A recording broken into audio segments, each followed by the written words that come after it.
લાલો ફિલ્મે 100 કરોડનો આંકડો પાર કર્યો.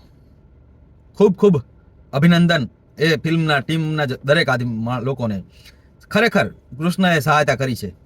અને કહેવાય ને કે લોકો એક વસ્તુ, એક ચમત્કારની આશા રાખીને બેઠા હતા આપણા ગુજરાતી ફિલ્મ ઇન્ડસ્ટ્રીમાં, એમ કહી શકાય. મને આ જ વસ્તુની ઈચ્છા હતી કે ક્યારેક એક ફિલ્મ આવું આવશે અને ત્યાંથી આપણું ગુજરાતી ઇન્ડસ્ટ્રી ફરી જીવતું ઊભું થાય છે.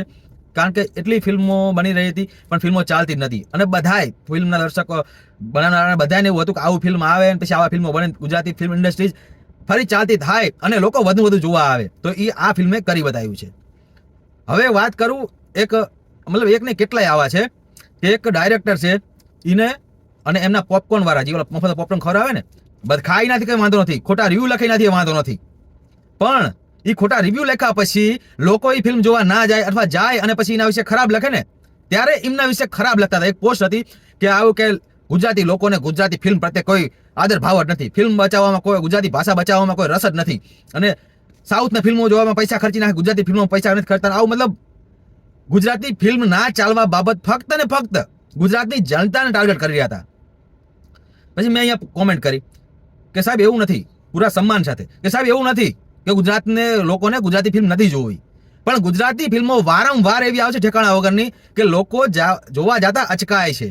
તમે સારી ફિલ્મ બનાવો તો લોકો 100% જોવા જશે જ, ગુજરાતીને જોવું જ છે, પણ એ આશા કરે છે કે કમસે કમ સારી ફિલ્મો બને. તો મેં અહીંયા આપણા ગુજરાતીની જગ્યાએ આપણા ગુજરાતી લખ્યું હતું. તો એને હું કોમેન્ટ કરી ખબર કે તને આ આપણા અને આપણામાં ફરક પડી જાય ને, ખબર પડી જાય ને, તેથી ગુજરાતી ફિલ્મમાં ખબર પડશે. મેં કીધું આને શું કહેવું. મેં કીધું કઈ વાંધો સાહેબ, મને નહીં ખબર પડતી હોય પણ આ ગુજરાતીને જ ખબર પડતી, તમે એવું માનો હો તો ભાઈ 4-5 તર્ક કર્યા એટલે નો જવાબ આપીએ કે શું ખબર તમારે જઈને ને કન્નડની, તમિલની, સાઉથની ફિલ્મ તમારે જોવા એ જ લાયક હો તમે. મેં કીધું સાહેબ આપણા કરતા એ સારી બનાવે છે, એના જેવી તો બનાવો, પછી ગુજરાતી જોઈશે તમને બ્લોક કરી ગયો. એટલે આજને સમજાતું હોય છે કે ગુજરાતીની જનતા ગુજરાતી ફિલ્મ જોવા જ માગે છે અને એ પ્રેમ વરસાવશે. આ ફિલ્મ જોઈ લો, આનાથી મોટું ઉદાહરણ કોઈ ન હોય કે તમે સારી ફિલ્મ બનાવશો ને તો ગુજરાતની પ્રજા તૂટી પડશે ફિલ્મ જોવા. કમસે કમ આ ફિલ્મે એક દરેક ગુજરાતીના મનમાં એક આશા જગાવી દીધી છે, ગુજરાતી ફિલ્મ પાછળ પૈસા ખર્ચાય, પણ હવે તમે સારી ફિલ્મો બનાવજો તો પબ્લિક જોવા જાય છે. બાકી તમે પબ્લિકનો વિશ્વાસ તોડી નાખ્યો હોય હાવ, કે મતલબ રિવ્યુ હારા હોય અંદર જાય ધબડકો જ હોય દર વખતે. તો એક ગુજરાતી, દરેક ગુજરાતી કઈ દર અઠવાડિયે ન જતા હોય, કોઈક મહિને એકવાર જતો હોય અને અહીંયા જાય ફિલ્મ આવું જોવા મળે. હવે એના પાસે 5 ઓપ્શન હોય, પછી ગુજરાતી ફિલ્મ જોવા શું કામ જાય? તમે વિશ્વાસ તો જીતો, પબ્લિક 100% આવશે. લાલો ફિલ્મે બતાવી દીધું છે, જુઓ ને. આટલી પબ્લિક, મતલબ જેને મૈયારમાં મનડું નથી માનતું એ વખતે જેને ફિલ્મ જોઈ હોય અને પછી થિયેટરના પગથિયા ન ચડ્યા હોય, એના બદલે એ લોકો આ ફિલ્મ જોવા જાય છે, તો આનાથી મોટી બીજી વાત શું હોય? તો આ ગુજરાતી ફિલ્મનું બાહુબલી જ છે. હવે આને આગળ તમને લઈ જતા આવડે ને તો કામનું. આ ફિલ્મમાં કેવું થયું ખબર હે? હકીકતમાં કોઈ મોટી મોટી હોટલો બનાવીને બેઠા હોય અને કોઈ શાક બનાવે અને શાકની ઉપર કાજુ બદામ ને બધું અલગ ઠોકા ઠોક કરે અને એમને લાગે કાજુ બદામથી આ વસ્તુ શાક હાલી જાય છે અને આપણું થિયેટર બધું હાલી જાય છે હોટલ. પણ પછી લોકોને 1 વાર ખાય, 2 વાર ખાય, પછી મજા ન હોય ને 10 લોકોને કહે કે આ ન જતા, આમાં કઈ મજા નથી આવતી. પછી એ જ લાઈનમાં કોઈક દેશી માણસ આવે હાવ અને બાજરાનો રોટલો ઓળો બનાવે રીંગણાનો, અને અહીંયા લોકોની વેટિંગમાં લાઈનો લાગે ને, તો ઓલા હોટલ વાળાને ન સમજાય કે આપણે ક્યાં ભૂલ કરી, આપણે તો કાજુ બદામ આપતા હતા. પણ ખાલી કાજુ બદામથી કઈ તંબુરોય ફરક ન પડે. એ વસ્તુમાં સ્વાદ હોવો પડે, સ્વાદ ખેંચીને લાવે. તો એ સ્વાદ લાવશો ને તો એમના તમારા ઝૂંપડામાં હાલશે. ઘણી હોટલ એવી છે કે જ્યાં મતલબ કોઈ 5 સ્ટાર નથી હોતી, હવે ઝૂંપડા જેવી જ હોય, પણ એ દબાઈને હાલતી હોય, જેમ કે એની વસ્તુમાં સ્વાદ હોય, ટેસ્ટ હોય છે, એટલે પબ્લિક ક્યાં ખેંચાઈ જાય છે. અમારે મોરબીમાં જ રામદેવ હોટલ છે, કોકને પૂછજો. એ હોટલ જોવા જાવ ને તો સામાન્ય હોટલો કરતા મોટી અહીંયા આગળ વધુ ચાલતું હોય, અને એ કાયદેસર નળિયાવાળી જ છે. બોલો, અહીંયા દબાવી મતલબ ગાડીનું લાઈન પડી હોય, વેટિંગમાં માણસ ઉભા હોય અને લોકો એકાર નહીં 20-25 માણસ એકાર ખાવા અહીંયા આગળ જાય ભેગા થઈને. અને શહેરથી લગભગ 25 કિલોમીટર આગળ છે, 20-25 તો પાકું. તો લોકો તો અહીંયા જાય છે, એનું કારણ કે એની વસ્તુમાં ટેસ્ટ હોય વસ્તુ, એટલે લોકો જાય. બાકી તમે ગમે એવું હારું મતલબ કે હારા એક્ટર નાખી દેશો, હારા મતલબ જે મોટા નામ હોય છે બધા નાખી દેશો, અને તમારી કહાનીમાં જ દમ નહીં હોય, એની એક્ટિંગમાં જ દમ નહીં હોય, તો ગમે એવડો મોટો એક્ટર છે ને તો પબ્લિક જોવા નહીં જાય. એ વસ્તુ તમારે સમજવી પડશે. ઘણા એક્ટર એવા છે કે મતલબ આપણા ઘણા ટાઈમથી આપણી ગુજરાતી ફિલ્મ ઇન્ડસ્ટ્રી 4-5 લોકો વચ્ચે પાછળ જ ફરતી હતી. મતલબ એને હીરો હોય, એને જ કહાની હોય, મતલબ સેમ કહાની, હીરો હિરોઈન, લવ સ્ટોરી, આ ઓલું ફલાણું ઢુકડું પૂરું, બસ એને જ હોય.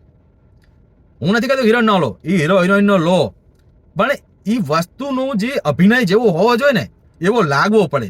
કંઈક કહાણીમાં દમ હોવું જોઈએ, ત્યારે એ ફિલ્મ ચાલે.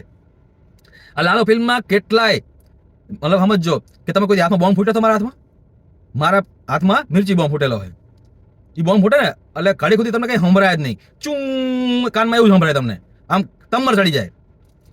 તો આ લાલો ફિલ્મ પછી મોટા મોટા ડાયરેક્ટર હે ને એને તમ્મર ચડી જાય, એને કંઈ સમજાય નથી રહ્યું કે આ હાલી કેવી રીતે જીવું, કે મતલબ નથી મોટું બજેટ, નથી મોટા કલાકાર, તો એ ફિલ્મ કેવી રીતે હાલી જીવું એ સમજી જ નથી, આ વસ્તુને સમજીને હજુ વિચારી રહ્યા કેવી રીતે હાલ્યું. તો એ સમજો આ ફિલ્મે લોકોને પોતાના હૃદય સુધી પહોંચી ગઈ છે કે મતલબ એ સામાન્ય વસ્તુ છે, આપણા વચ્ચે થતા પ્રસંગો, આપણા લોકો વચ્ચે ચાલતી વસ્તુઓ એ જ આપણે દેખાડ્યું છે, જાણે આપણી પોતાની કહાની હોય, આપણી હો પાછળ ડાયરેક્ટર પાસે ભૂલ કાઢશે એટલે આપણી પોતાની કહાની હોય એવું લાગ્યું. એટલે પછી હવે ધીરજ રાખજો, બધા ઠોકાઠોક આવી ફિલ્મ ન ઠોકતા, પછી બધું ન હાલે. ફિલ્મમાં એવું કહાની સારી હોય તો હાલે, પછી બધા ભાઈ એક જ ઘરમાં હાલવા લાગશો ને તો આ નહીં હાલે પાછી. એટલે જોઈએ, એક આશા જાગી છે કે ગુજરાતી ફિલ્મ ઇન્ડસ્ટ્રી અહીંયાથી જેમ બાહુબલી પછી આખો સાઉથ ફિલ્મ જે મતલબ કેવો વિશ્વાસ જીતી લીધો અને લોકો સાઉથના ફિલ્મ તરફ આકર્ષિત થઈ ગયા વધુ, મતલબ પહેલા તો હતા જ, ભલે નહીં એક ઢીકે 3 ગોટા ખોરાઈ દેતો હોય, 3 ફૂટ આમ 3 ફૂટ શેડો નાખી દેતો હોય એક ઢીકે, તો એ લોકો સાઉથના ફિલ્મ જોવે છે ને, તો એ વિશ્વાસ જીતો કહેવાય. એમને મતલબ એક દિવસમાં નહીં થયું હોય ને, એમને કેટલોય સમય લાગ્યો છે, કેટલીય ફિલ્મ ફ્લોપ જઈએ છે, પછી એને ફિલ્મ લોકો ચાલવા માંડ્યા. એટલે બધા એ ઘરે સફળ થઈ જાય એવું ના હોય. આ ફિલ્મ બની અને આટલી સફળતા મળી તો આશા કરીએ કે હવે ડાયરેક્ટરે સમજશે અને સુખમાં છકી નહીં જાય અને ફિલ્મ આવીને આવી બનાવતો રહેશે, તો આ ફિલ્મ એમની ચાલશે. એમને ખૂબ ખૂબ શુભકામનાઓ. અને બીજા ડાયરેક્ટરો હોય ફિલ્મ સાથે જોડાયેલા હોય એમને આમાં ખાંચા કાઢવાને બદલે શીખજો, સમજજો કે આ ફિલ્મ કેમ હાલી, એનું કારણ શું હતું. બાકી ગુજરાતની જનતા ખોબલે ખોબલે પૈસા તમારી ઉપર વરસાવવા તૈયાર જ છે, પ્રેમ વરસાવવા તૈયાર જ છે. સારી ફિલ્મ બનાવજો.